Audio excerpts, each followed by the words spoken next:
Giraffe পৃথিবীর সবচেয়ে লম্বা প্রাণী। নিজেদের লম্বা গলা এবং পরিচিত বাদামি দাগগুলোর জন্য জিরাফ কার্টুন, শিশুদের বই এবং খেলনার তাকে স্থান করে নিয়েছে। কিন্তু আফ্রিকার সাভানায় জিরাফের সংখ্যা ব্যাপকভাবে কমে যাচ্ছে।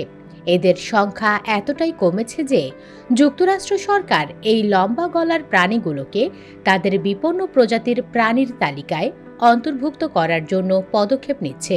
যুক্তরাষ্ট্রের fish and wild life service বুধবার 20 নভেম্বর একটি প্রস্তাবনা ঘোষণা করেছে। প্রস্তাবনায় বিপন্ন প্রজাতি আইন অনুযায়ী জিরাফের একটি বড় অংশকে রক্ষা করার পরিকল্পনা করা হয়েছে। প্রথমবারের মতো প্রাণীটি এই আইনের আওতায় সুরক্ষা পাবে। যুক্তরাষ্ট্রের কর্মকর্তারা আশা করছেন এই পদক্ষেপটি জিরাফ শিকার বন্ধ করতে সহায়তা করবে।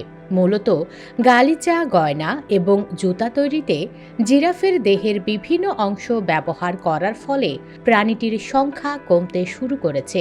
নতুন এই পদক্ষেপের ফলে এসব পণ্য আমদানি কমে আসবে এবং জিরাফ হত্যা বন্ধ হবে বলে আশা করা হচ্ছে।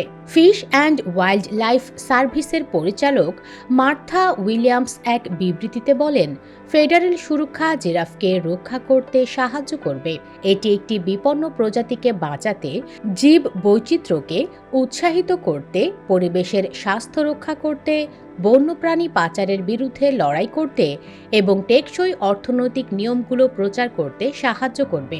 আফ্রিকার বিভিন্ন প্রাকৃতিক পরিবেশ যেমন মরুভূমি, বনাঞ্চল ও সাভানায় জিরাফ গুরুত্বপূর্ণ ভূমিকা পালন করে।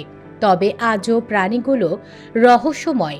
বিশেষত গবেষকরা এখনও এই বিষয়ে আলোচনা করছেন, জিরাফ একটি প্রজাতি নাকি একাধিক প্রজাতি। তবে একটি বিষয় তারা একমত, জিরাফ বিপদে রয়েছে।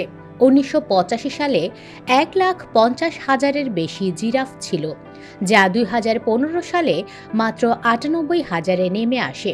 প্রধানত দ্রুত নগরায়ন, জলবায়ু পরিবর্তনের ফলে তৈরি হওয়া খরা, স্থানীয় শিকার এবং বৈদেশিক বাণিজ্যের কারণে বাসস্থান হারানোর ফলে জিরাফের সংখ্যা কমতে থাকে। আন্তর্জাতিক প্রকৃতি সংরক্ষণ সংঘ 2018 সাল থেকে কিছু জিরাফের উপপ্রজাতিকে মহাবিপন্ন হিসেবে চিহ্নিত করেছে। US Bengal report.